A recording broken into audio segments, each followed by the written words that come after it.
हमने बात किया था the discovery of electron, that mean the characters of cathode rays. ठीक है, कि कैथोड रेज कैसे फ्लो करती हैं और इनके कैरेक्टर्स क्या क्या होते हैं। In the same manner today we will discuss about the discovery of proton and the neutron on the behalf of anode rays. ठीक है, आपने कहा था कि एक जो एटम आपके पास होता है कोई भी, ठीक है, उस एटम में आपके पास क्या मिल गया, नेगेटिव चार्ज पार्टिकल आपको मिल गया। क्लियर? अगर नेगेटिव चार्ज पार्टिकल आपको किसी एटम के अंदर मिल गया तो हमारे पास एक हाइपोथेसिस था कि that an electron is an electrically neutral in nature. ठीक है, आपने वहां कहा था कि कोई भी जो एटम होता है वो कैसा होता है, इलेक्ट्रिकल न्यूट्रल होता है। ठीक है, that mean there is no charge, that you can say there is no charge on this atom. यानी कि आप जिस पर्टिकुलर एटम की बात कर रहे होंगे उसके ऊपर कोई चार्ज नहीं होगा। Suppose I am talking about this chalk. ठीक है, मैंने कहा इसमें क्या है, कुछ नेगेटिव चार्ज पार्टिकल है, या मैं इसे एक एटम सपोज कर रहा हूं और नेगेटिव चार्ज इसके अंदर है, तो ऑब्वियसली कहीं ना कहीं इसके अंदर कुछ क्या होगा, पॉजिटिव चार्ज भी प्रेजेंट होगा। ठीक है, क्यों ऐसा होता है, बिकॉज हमने लास्ट टाइम देखा था, लास्ट थ्योरीज में या लास्ट मॉडल्स में हमने देखा था कि जो एटम होता है वो कैसा होता है, इलेक्ट्रिकली न्यूट्रल इन नेचर होता है। ठीक है, on the behalf of this one the Goldstein see that some rays are streaming opposite of cathode rays। ठीक है, आपने कहा था आपके पास कैथोड रेज हैं in this manner. Suppose these are the cathode rays, या you can say these are the electrons. ठीक है, तो गोल्डस्टाइन ने क्या देखा कि कुछ रेज ऐसी हैं जो स्ट्रीम कर रही हैं opposite of this cathode rays या अपोजिट ऑफ दिस इलेक्ट्रॉन। ठीक है, यानी कि इन दिस मैनर। ठीक है, ये कैसी है आपकी, कुछ रेज हैं आपके पास जो क्या है, अपोजिट फ्लो कर रही है कैथोड रेज के। क्लियर हो गया? ठीक है, दीज नेगेटिव रेज या these rays are known as cathode. Last time में बात किया था कैथोड का। And this opposite rays of cathode is known as anode, is known as anode, और these anodes are called the positive charge particle, positive charge particle। ठीक है, आपने क्या बोला, ये जो अपोजिट डायरेक्शन में जो रेस फ्लो हो रही हैं किसकी, कैथोड रेस के, तो उनको आपने क्या नाम दिया, पॉजिटिव चार्ज पार्टिकल कहा, या आपने उससे कहा एनोड रेस। ठीक है, और यही एनोड रेस क्या है आपकी, पॉजिटिव चार्ज पार्टिकल है।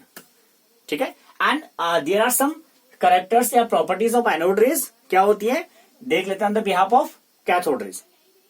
ठीक है, ठीक है, first properties we have same kind of anode rays travel in straight line. ठीक है, is the same property like your cathode rays, yes. ठीक है, कैथोड रेज भी क्या था आपके पास, ट्रेवल करती थी इन ए स्ट्रेट लाइन।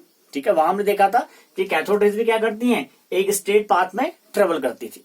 ठीक है, second point you have the deflected by electrical and magnetic field. ठीक है, आपने कहा था कि अगर आप इस कैथोड रेस को या इस एनोड रेस को किसी इलेक्ट्रिकल और मैग्नेटिक फील्ड के अंडर में रखेंगे तो ये रेस क्या होंगे, डिफ्लेक्ट हो जाएंगे। ठीक है, क्या होंगे, डिफ्लेक्ट हो जाएंगे। ठीक है, this is the same property is like of cathode rays. ठीक है, and the third property you have the heating effect, या हीटिंग इफेक्ट, या यू कैन से अगर आप किसी पैडल व्हील को, या कैन से इस चौक के पार्टिकल को या चौक को इस एनोड रेस के रास्ते में रखा तो ये क्या करेगा, रोटेट करेगा, इट विल मूव डाउन। ठीक है, अगर आपके पास व्हील है तो उस व्हील को वो रोटेट करना स्टार्ट कर देगा, and this have also heating effect. Clear? And the next one you have the E/M ratio depend upon the nature of gas. ठीक है, हमने देखा था जब कैथोड रेज आपके पास था तो वहां पर आपने कहा था E/M रेशियो डिपेंड नहीं करता नेचर ऑफ गैस पे, but here is in the anode rays your E/M ratio totally depend upon the nature of gas। ठीक है, यानी कि आपने उस टेस्ट ट्यूब के अंदर जो आपका सिस्टम था, उस टेस्ट ट्यूब के अंदर कौन सा गैस आपने फिल किया हुआ है उस पर डिपेंड करेगा आपका E/M ratio. It is clear? आपका ये पॉइंट कैथोड रेज में नहीं था वहां पे, या हियर यू कैन से unlike cathode E/M ratio depend upon the nature of gases। and the next we have the E/M of hydrogen।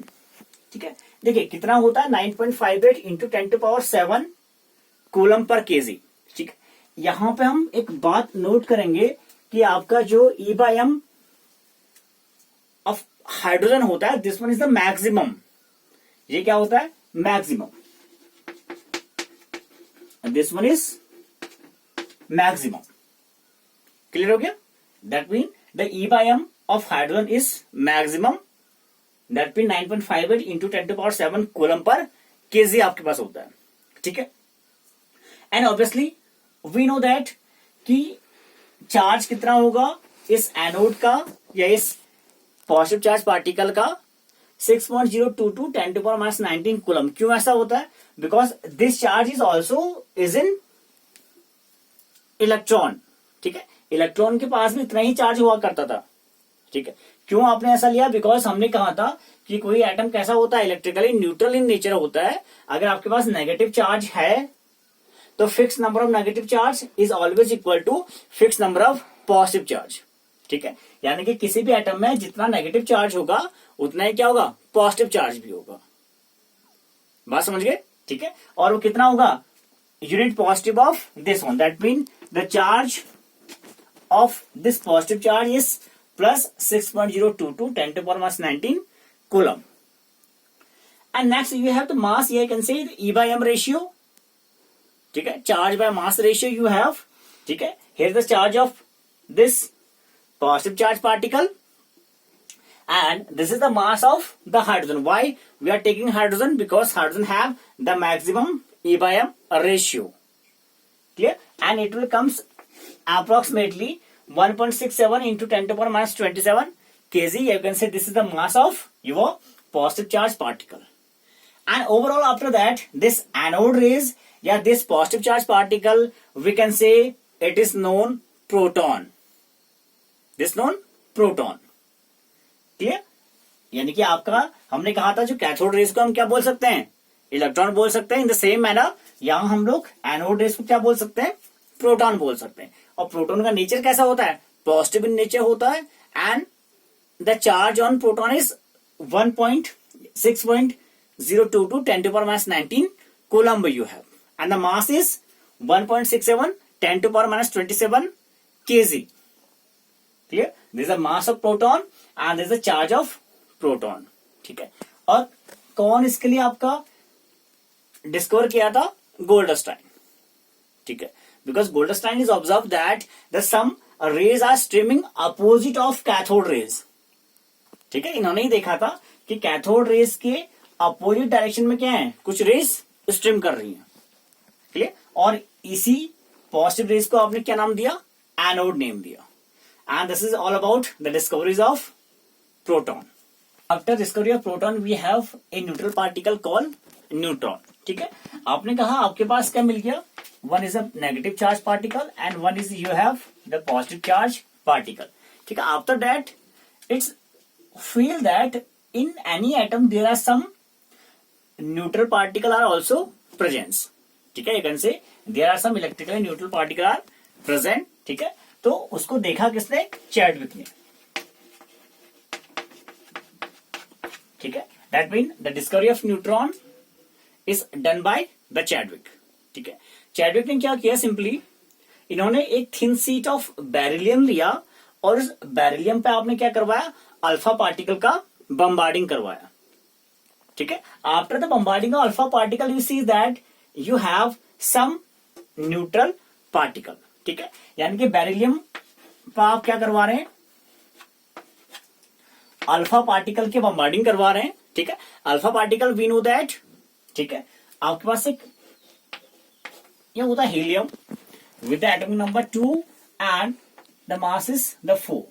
ठीक है, यानी कि you can say that 2He4 is known as the alpha particle, is known as the alpha particle. ठीक है, और ये alpha particle कब बनता है बच्चों?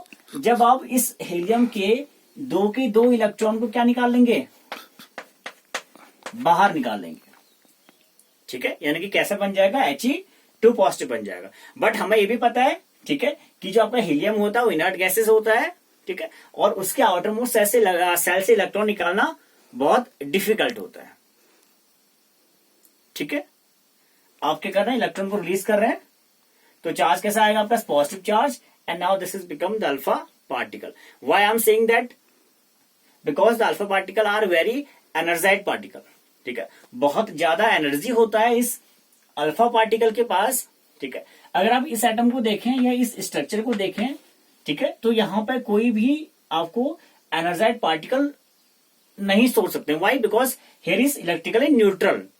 अगर आप इलेक्ट्रिकली न्यूट्रल हैं, आप शांत हैं, तो आपके पास कोई भी एनर्जी नहीं होगा, and you are not able to penetrate any wall या any thin sheet of any metal. ठीक है, आप नहीं पेनिट्रेट कर पाएंगे. व्हाई, क्योंकि आपके पास कोई चार्ज पार्टिकल नहीं है. आप हैं कैसे, आप इलेक्ट्रिकली न्यूट्रल हैं. ठीक है, तो अल्फा पार्टिकल एक्चुअल में होता क्या है, जब आप हीलियम के दो इलेक्ट्रॉन आउटरमोस्ट सेल के रिलीज कर देंगे एनी हाउ, तो वो बन जाएगा आपका अल्फा पार्टिकल. ठीक है, that mean you have the He2 4, and after the bombarding of this one, you have the carbon 612 plus this type of reaction you have, and this is known neutron. This is known neutron, a neutral particle. That means there is no charge. No charge. No charge on this particle is called neutron. Clear? And the same things, the mass of this neutron is nearly equal by the mass of hydrogen. ठीक है, आपने कहा ना mass of hydrogen क्या था, 1.675 into 10 to power minus 27 kg you have the mass of hydrogen. अभी देखा हमने in the case of proton. ठीक है, तो the mass of neutron is also nearby the mass of hydrogen. ठीक है, और डिस्कवरी कैसे हुआ न्यूट्रॉन का, when the alpha particle are bombarded on the thin sheet of beryllium. ठीक है, तो आपको क्या मिलता है, कुछ न्यूट्रल पार्टिकल आपको दिखते हैं. उसी न्यूट्रल पार्टिकल को चैडविक ने क्या बोल दिया, न्यूट्रॉन बोल दिया. ठीक है, so this is the discoveries of electron, proton and neutron. After the discoveries of electron, proton, neutrons, this is a very difficult problem to arrange these सब atomic particle in any atom. ठीक है, अब आपको electron मिल गया, proton मिल गया, neutron मिल गया, तो इसके बाद सबसे बड़ी प्रॉब्लम ये था आपके पास कि इनका अरेंजमेंट. ठीक है, किसकी बात कर रहे हैं हम लोग, अरेंजमेंट की बात कर रहे हैं. अरेंजमेंट की बात कर रहे हैं कि आप इन पार्टिकल्स को कैसे अरेंज करोगे विद इन एटम. ठीक है, एटम के अंदर कैसे अरेंज करोगे. ठीक है, और इन्हीं अरेंजमेंट को लेके आपके पास क्या होता है, एटॉमिक मॉडल्स होता है. ठीक है, तो after discoveries of these subatomic particle, we will study about the atomic model. But now atomic model is not in your syllabus, not in the CBSE syllabus, so we will not discuss the Dalton atomic theory and the Rutherford atomic model. We'll discuss about the drawbacks of Rutherford and the Bohr atomic theory and the new modern atomic theory. ठीक है, these two models we will escape, या will not study about these two. One is Dalton and second is Rutherford alpha scattering experiment. ठीक है, why? क्योंकि हमने पढ़ चुके थे कहीं ना कहीं 9th क्लास के अंदर. ठीक है, और सीबीएसई के सिलेबस में है भी नहीं इस बार. ठीक है, तो directly after that will discuss about the atomic number and atomic mass. ठीक है, and these topics also not in CBSE syllabus. ठीक है, आफ्टर एटॉमिक मॉडल आपके पास क्या है, the concept of atomic number and atomic mass. ठीक है, ये हमारे पास नेक्स्ट टॉपिक होगा. ठीक है, और ये टॉपिक भी आपका सीबीएसई के सिलेबस में इंक्लूड नहीं होता है. ठीक है, क्यों, क्योंकि ये भी हम पढ़ चुके थे 9th क्लास के अंदर. ठीक है, but here it's very essential to study about these phenomena because neutron का डिस्कवरी ही हुआ था आपका एटॉमिक मास को डिफाइन करने के लिए. ठीक हो गया, क्योंकि न्यूट्रॉन का डिस्कवरी किसके लिए हुआ था, इस एटॉमिक मास को डिफाइन करने के लिए। ठीक है, तो after this will discuss about the atomic number and atomic masses of any atom।